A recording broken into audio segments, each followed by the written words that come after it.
Hello दोस्तों, आज हम पढ़ेंगे बीटेक कोर्स के एनएलपी सब्जेक्ट के यूनिट नंबर सेकेंड, जिसके टॉपिक है introduction to semantics and knowledge representation, some application like machine translation and data interface. आप किसी भी यूनिवर्सिटी या कॉलेज से हो, अगर आप बीटेक कोर्स कर रहे हैं और आपका सब्जेक्ट एनएलपी है, नेचुरल लैंग्वेज प्रोसेसिंग, तो ये वीडियो आपके लिए भी इम्पॉर्टेंट है। और इसी के साथ हम लोग देखेंगे प्रीवियस ईयर क्वेश्चंस भी। तो पहला टॉपिक हम लोग देखते हैं इंट्रोडक्शन टू सिमेंटिक्स में सिमेंटिक क्या होता है, व्हाट इज सिमेंटिक। तो इसका डिफिनीशन देखेंगे। Semantic is the study of meaning in language. Semantic क्या है, हम लोग किसी भी लैंग्वेज का मीनिंग को स्टडी करते हैं, उसी को हम लोग सिमेंटिक कहते हैं। जैसे मान लीजिए कोई हिंदी हो गया, कोई इंग्लिश हो गया, उस लैंग्वेज को हम लोग स्टडी करते हैं और उसका मीनिंग को समझते हैं, तो उसी को हम लोग क्या कहते हैं, सिमेंटिक कहते हैं। जैसे यहाँ पे हम लोग देखेंगे when we speak और write we use word and sentence। जब हम बात करते हैं या कुछ लिखते हैं तो हम लोग क्या यूज करते हैं, वर्ड यूज करते हैं और सेंटेंस यूज करते हैं। तो सिमेंटिक क्या करता है, हेल्प करता है कि व्हाट वर्ड मीन्स, इस वर्ड का मीनिंग क्या है, व्हाट सेंटेंस मीन, इस सेंटेंस का मीनिंग क्या है, how meanings changes in different situation, different situation में मीनिंग कैसे चेंज कर होता है, यही सब अंडरस्टैंड कराता है सिमेंटिक्स। इसका अगर सिंपल वर्ड में डिफिनीशन देखेंगे तो semantic explain how language carries meaning, कैसे लैंग्वेज मीनिंग को कैरी करता है किसी भी सेंटेंस में या वर्ड में, इसी को हम लोग सिमेंटिक कहते हैं। Why semantic important, semantic important क्यों है। जैसे आप लोग देखेंगे without meaning language is useless. मान लीजिए आप कहीं कोई किसी चीज़ का मीनिंग ही ना हो तो उस लैंग्वेज का मतलब है क्या। जैसे आप लोग एग्जांपल में देखेंगे द स्काई इज ब्लू, इसका सेंस बन रहा है कि बादल ब्लू कलर के होते हैं, जो स्काई होते हैं वो ब्लू कलर के होते हैं। अगर यही आपको ऐसे सेंटेंस कोई दे दे blue is the sky the, तो इसका कोई सेंस बन रहा है, ये कोई सेंटेंस ही नहीं है, इनकरेक्ट हो गया, इसका कोई मीनिंग भी नहीं समझ में आ रहा है, तो ये हो जाएगा नो क्लियर मीनिंग। यानी कि जो सेंटेंस मीनिंग देते हैं और जिसका मीनिंग समझ में आए, उसीलिए सिमेंटिक को इम्पॉर्टेंट बनाया गया। विदाउट मीनिंग लैंग्वेज क्या हो जाता है, यूजलेस होता है। बिना मीनिंग के कोई भी लैंग्वेज क्या हो जाएगा, यूजलेस हो जाएगा। मान लीजिए आप हिंदी इंग्लिश कोई भी लैंग्वेज यूज करते हैं, उसका मीनिंग नहीं समझ में आएगा तो आप लोग के लिए क्या हो जाएगा, वो यूजलेस हो जाएगा। तो वही हेल्प करता है आपका सिमेंटिक। सिमेंटिक हेल्प करता है जैसे अंडरस्टैंड कम्युनिकेशन, कम्युनिकेशन अंडरस्टैंड करने में, एवॉइड मिसअंडरस्टैंडिंग, कोई भी मिसअंडरस्टैंडिंग होता है उसको एवॉइड करता है। फिर इंटरप्रीट करता है सेंटेंस करेक्टली, सेंटेंस को इंटरप्रीट करता है करेक्टली। फिर कुछ टाइप होते हैं सिमेंटिक के, देख सकते हैं type of semantic. There are mainly two type important type, दो इंपॉर्टेंट टाइप होते हैं सिमेंटिक के। एक होते हैं लेक्सिकल सिमेंटिक और दूसरा होते हैं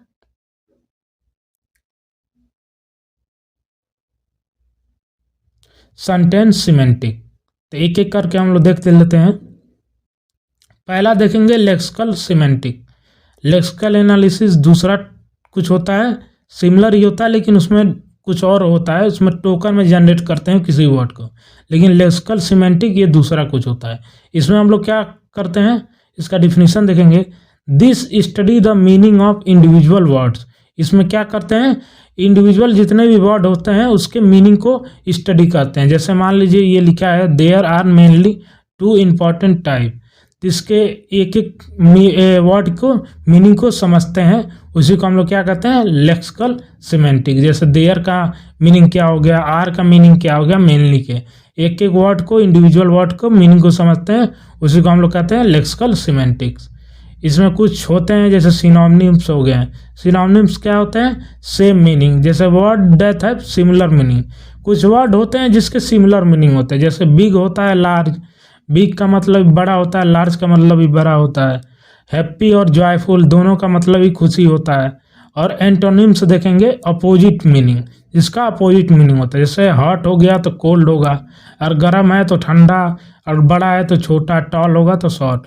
फिर होमोनाइम्स होता है, सेम वर्ड होता है लेकिन डिफरेंट मीनिंग होता है। जैसे आप लोग पिछली यूनिट में देखे होंगे बैंक, ये फाइनेंशियल बैंक भी होता है और रिवर का किनारा होता है उसको भी बैंक कहते हैं। सेम वर्ड होगा लेकिन डिफरेंट मीनिंग होगा। फिर होता है पॉलीसिमी, वन वर्ड रिलेटेड मीनिंग, एक वर्ड होगा लेकिन रिलेटेड मीनिंग होगा। जैसे एग्जाम्पल में देखेंगे हेड, तो क्या होता है, एक हेड होता है पर्सन और एक होता है हेड ऑफ डिपार्टमेंट। जैसे आप किस डिपार्टमेंट से, अगर आप बीटेक कोर्स कर रहे हैं तो आपका सीएस डिपार्टमेंट होगा, आईटी डिपार्टमेंट होगा, सिविल डिपार्टमेंट होगा। तो वैसे ही हेड ऑफ डिपार्टमेंट होता है, हेड ऑफ पर्सन होता है, पर्सन का सर। फिर यही देखिए इसी टॉपिक पे एक क्वेश्चन आया हुआ है, define lexical semantic and give an example of how it influence sentence meaning. इसमें डिफाइन करना है लेक्सिकल सिमेंटिक को और ये कैसे इन्फ्लुएंस कर रहा है सेंटेंस को, मीनिंग को, वो भी डिफाइन करना है एग्जाम्पल देके। तो यहाँ पर आप लोग लेक्सिकल सिमेंटिक डिफाइन कर सकते हैं। क्या होता है, जो ऊपर आप लोग पढ़े थे इंडिविजुअल वर्ड को, मीनिंग को स्टडी करना, वही होता है लेक्सिकल सिमेंटिक। फिर यहाँ पर आप लोग डिफाइन कर देंगे। फिर कैसे इन्फ्लुएंस हुआ है तो भी आप लोग यहाँ पे बता सकते हैं। फिर अगला हम लोग देखेंगे टॉपिक सेंटेंस सिमेंटिक। ये भी होता है आपका किसमें, सिमेंटिक में होता है टाइप। तो सेंटेंस सिमेंटिक क्या होता है, sentence meaning depend on, sentence का जो मीनिंग होता है किस पे डिपेंड होता है, वर्ड पे होता है और ग्रामर स्ट्रक्चर पे होता है। कोई भी सेंटेंस होता है, आप लोग ये सेंटेंस हो गया, पहले देख लीजिए, improve chatbot and question answering system, ये एक सेंटेंस हो गया। इसका वर्ड मीनिंग और ग्रामर स्ट्रक्चर डिफाइन करता है, उसी को हम लोग डिपेंड करता है, उसी को हम लोग कहते हैं सेंटेंस सिमेंटिक। जैसे एग्जाम्पल में देखेंगे, the dog beat the man beat the dog. तो ये आपका क्या हो गया, same word different meaning, because of the structure. Same word है, the dog beat the man beat the dog, लेकिन इसका मीनिंग क्या हो गया, डिफरेंट हो गया, क्योंकि इसका सेंटेंस का स्ट्रक्चर चेंज हो गया, ग्रामर का। यही होता है आपका सेंटेंस सिमेंटिक, जिसमें किस पे डिपेंड होता है, वर्ड मीनिंग पे और ग्रामर के स्ट्रक्चर पे। इसके कुछ इंपॉर्टेंट कॉन्सेप्ट होते हैं, आप लोग देख सकते हैं सिमेंटिक के। पहला होता है डिनोटेशन। डिनोटेशन मतलब क्या होता है, the direct meaning of the word, किसी भी वर्ड का डायरेक्ट मीनिंग। जैसे एग्जाम्पल में देखेंगे डॉग, तो डॉग क्या होगा, जिसका 4 लेग होगा, एनिमल होगा, वही डॉग कहलाएगा। और फिर होता है कोनोटेशन। इसमें क्या होता है, द इमोशनल और cultural meaning.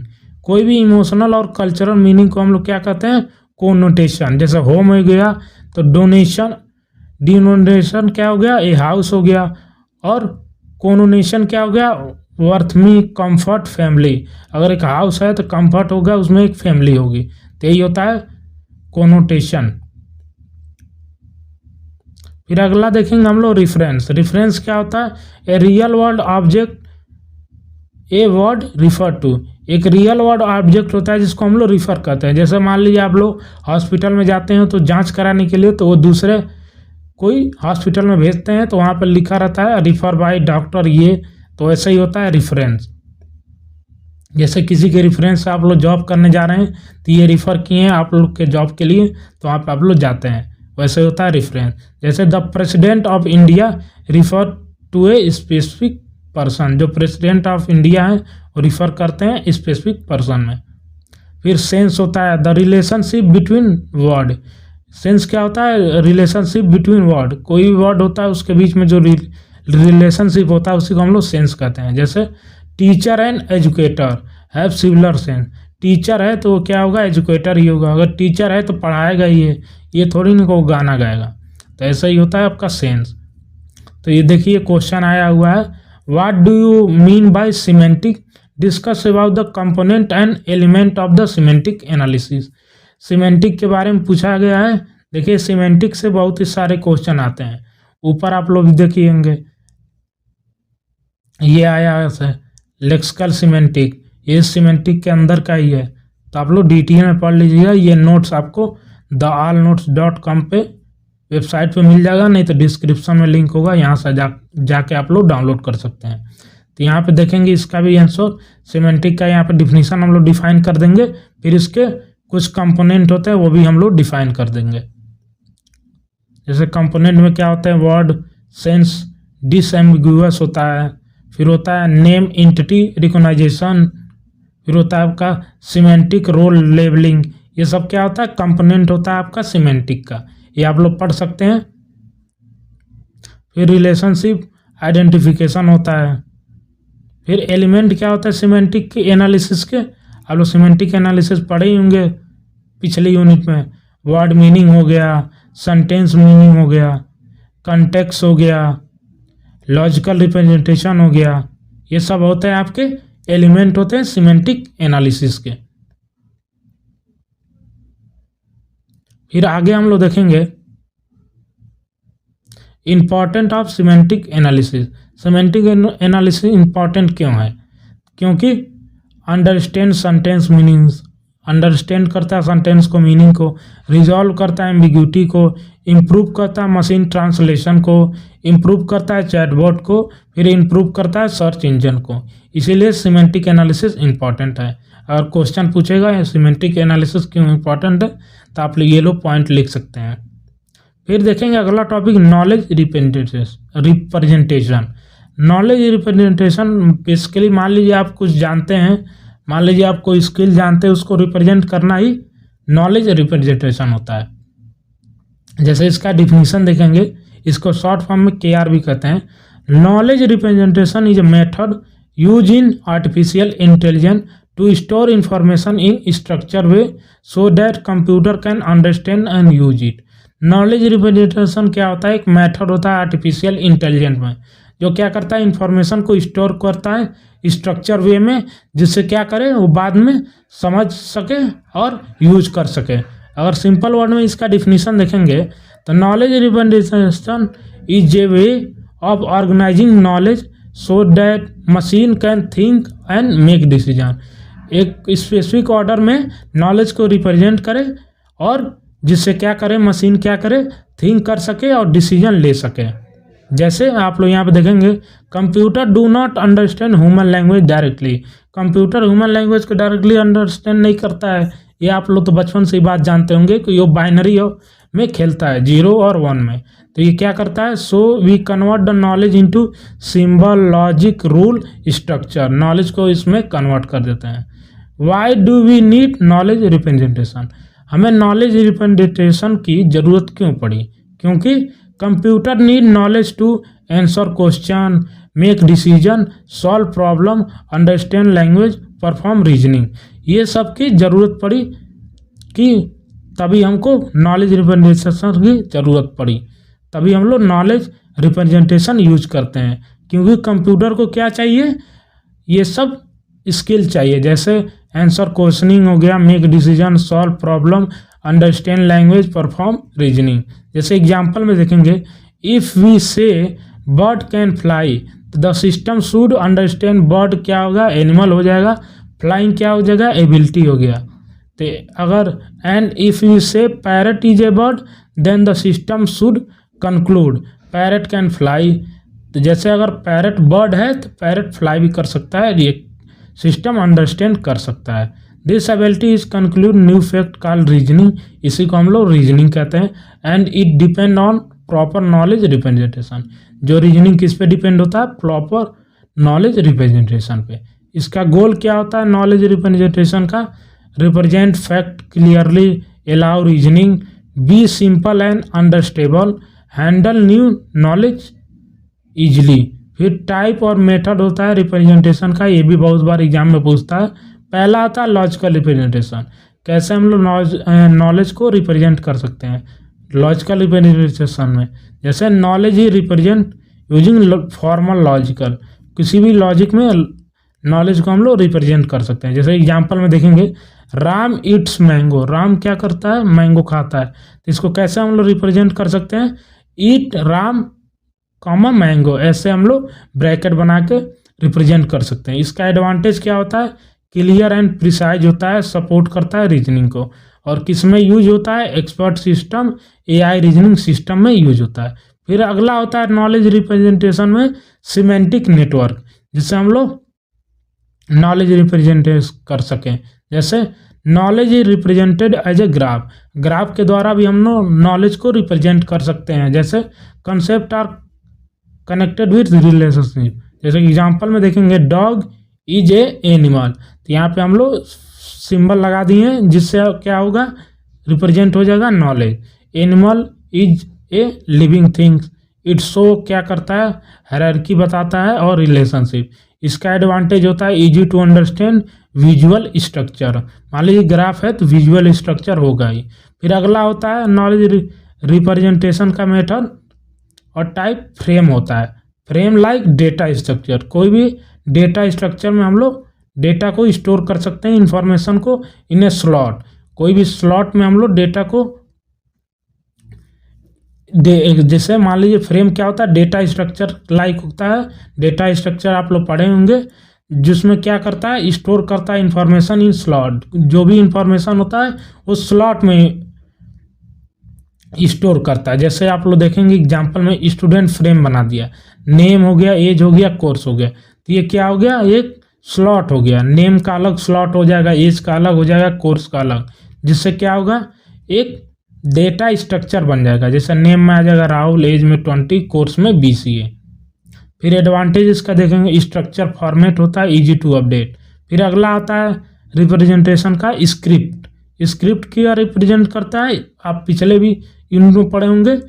Sequence, script represent sequence of event, कोई भी इवेंट का सीक्वेंस रिप्रेजेंट करता है। जैसे आप लोग रेस्टोरेंट में गए तो रेस्टोरेंट का स्क्रिप्ट क्या हो गया, इंटर रेस्टोरेंट, फिर ऑर्डर किए फूड, फिर ईट किए, फिर पे बिल किए, फिर लीव कर दिए। ये सब एक सीक्वेंस में होगा।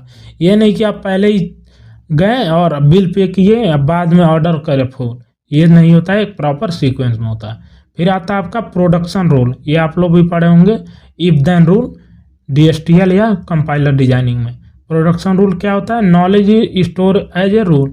नॉलेज किस में स्टोर होता है, रूल में। जैसे अगर टेम्परेचर 38 डिग्री से ज़्यादा है तो पेशेंट को फीवर है। आप लोग जानते ही होंगे नॉर्मली टेम्परेचर कितना होता है ह्यूमन बॉडी का, तो अगर 38 डिग्री से ज़्यादा है तो फीवर है। ऐसे भी नॉलेज को रिप्रेजेंट किया जा सकता है। ये एग्जाम में बहुत बार पूछता है, आप लोग इसको बढ़िया से पढ़ लीजिएगा। फिर ये किस में यूज होता है, मेडिकल डायग्नोसिस सिस्टम और एक्सपर्ट सिस्टम में ये यूज होता है आपका प्रोडक्शन रूल। फिर इसके कैरेक्टरिस्टिक होते हैं कुछ गुड नॉलेज रिप्रेजेंटेशन के, जैसे देख सकते हैं, represent real world information, handle incomplete knowledge, support logical reasoning, be effective. फिर नॉलेज रिप्रेजेंटेशन होता है इन AI एप्लीकेशन। AI एप्लीकेशन में क्या यूज होता है, जैसे एक्सपर्ट सिस्टम हो गया, चैटबॉट हो गया, क्वेश्चन आंसरिंग सिस्टम हो गया, रोबोटिक हो गया, मशीन लर्निंग सिस्टम हो गया, सर्च इंजन, ये सब यूज होता है।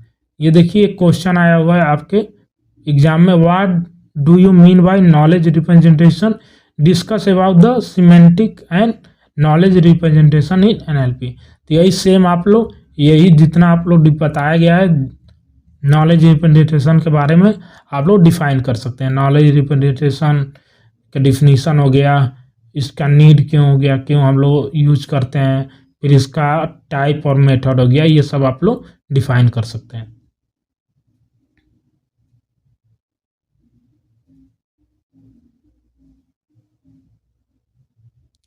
फिर आगे हम लोग देखेंगे एप्लीकेशन नॉलेज रिप्रेजेंटेशन के। इसमें आप लोग को सिलेबस में बताया गया मशीन ट्रांसलेशन। तो मशीन ट्रांसलेशन नाम से पता चल रहा है कोई चीज़ को ट्रांसलेट करना। जैसे आप लोग हिंदी बोलते हैं तो उसको दूसरे को कन्वर्ट कर देना हिंदी लैंग्वेज में, अगर वो हिंदी नहीं समझता। जैसे आप लोग देखे होंगे पार्लियामेंट में सब लोग हेडफोन लगाए रहते हैं। मान लीजिए आप किसी भी लैंग्वेज में भाषण देंगे, वो अपने लैंग्वेज में कन्वर्ट करके समझ सकते हैं, उसी को कहते हैं मशीन ट्रांसलेशन। जैसे एक लैंग्वेज को दूसरे लैंग्वेज में ट्रांसलेट कर सकें। इसका डिफिनीशन देखेंगे, machine translation is a process of automatically translating text और speech from one language to another language using a computer. वही बात है कि ये क्या करता है, एक प्रोसेस होता है जो ऑटोमेटिकली ट्रांसलेट करता है टेक्स्ट और स्पीच को from one language to another using computer. In simple word, machine translation means computer translate one language into another language. Machine translation क्या करता है, एक लैंग्वेज को दूसरे लैंग्वेज में ट्रांसलेट करता है। जैसे एग्जांपल हो गया, इंग्लिश से हिंदी, जैसे she is reading a book, तो वह एक किताब पढ़ रही है। Why machine translation is important, machine translation important क्यों? क्योंकि इंटरनेशनल कम्युनिकेशन, मान लीजिए इंटरनेशनल में इंग्लिश चलता है, तो इंटरनेशनल कम्युनिकेशन में आपको बिजनेस करना है तो इंटरनेशनल कम्युनिकेशन में हेल्प करता है, बिजनेस में हेल्प करता है, एजुकेशन में, ट्रैवल में, सोशल मीडिया में, एक्सेस टू ग्लोबल इंफॉर्मेशन। फिर how does machine translation work, machine translation कैसे वर्क करता है?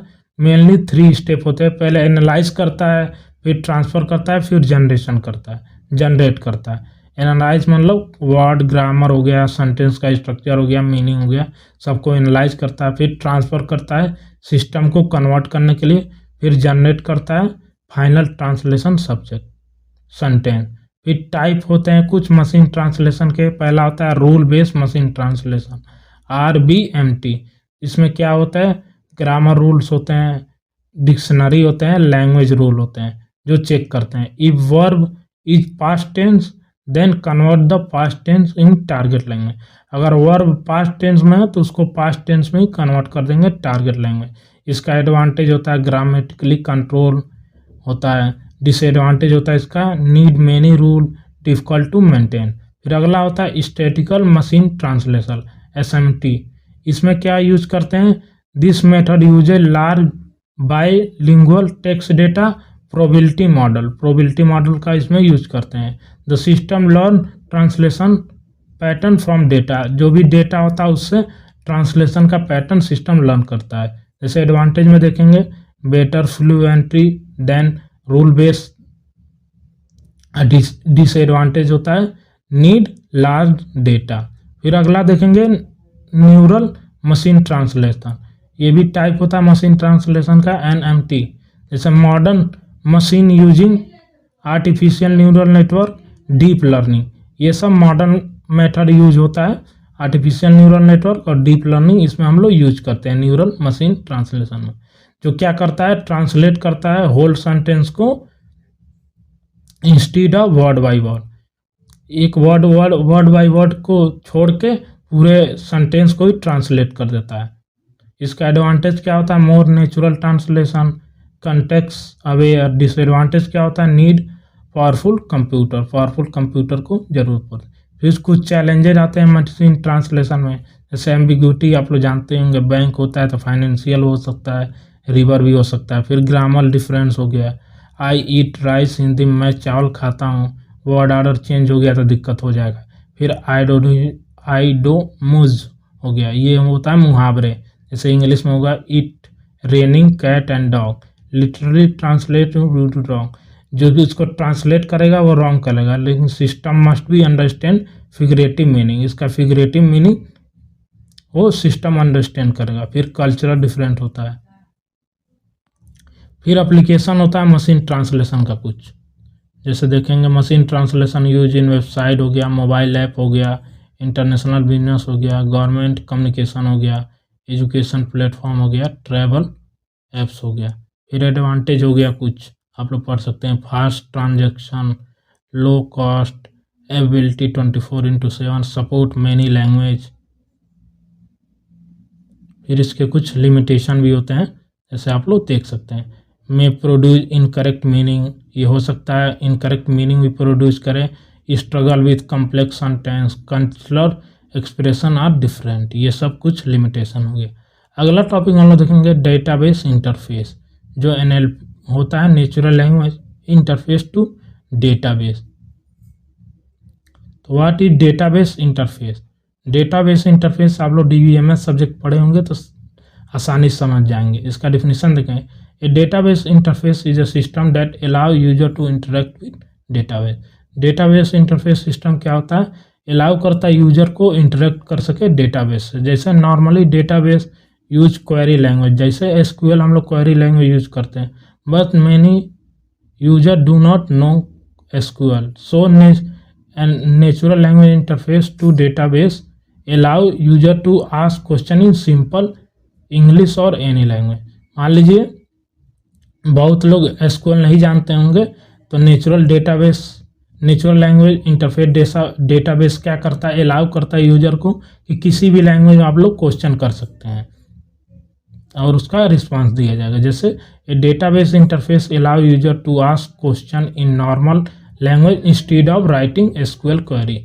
नॉर्मल लैंग्वेज में आस्क कर सकते हैं क्वेश्चन बिना एसक्यूएल क्वेरी लिखे। इसका एग्जांपल आप लोग देख सकते हैं। जैसे यूजर टाइप कर सकता है so all student who score more than 80 marks, और सिस्टम उसको कन्वर्ट कर देगा select asterisk from student where marks greater than 80। ये आप लोग समझ जाएंगे क्वेरी अगर डीबीएमएस आप लोग पढ़े होंगे तो। Then it show the result the user do not need to know SQL. User को जरूरत नहीं पड़ेगी एसक्यूएल जानने के लिए। फिर why is the database interface important. Database interface important क्यों है? क्योंकि ये हेल्प करता है नॉन टेक्निकल यूजर को, जो नॉन टेक्निकल यूजर हैं, जो टेक्निकल नहीं जानते, बिजनेस मैनेजर को, टीचर को, गवर्नमेंट ऑफिसर को। बेनिफिट इसका होता है easy to use, save time, no need to learn SQL, reduce human error. फिर how does natural language database interface work. ये कैसे वर्क करता है? There are mainly 4 way. पहला इनपुट को एनालाइज करता है, जैसे system read and analyse the user का सेंटेंस। यूजर को जो सेंटेंस होता है उसको रीड करता है और एनालाइज करता है।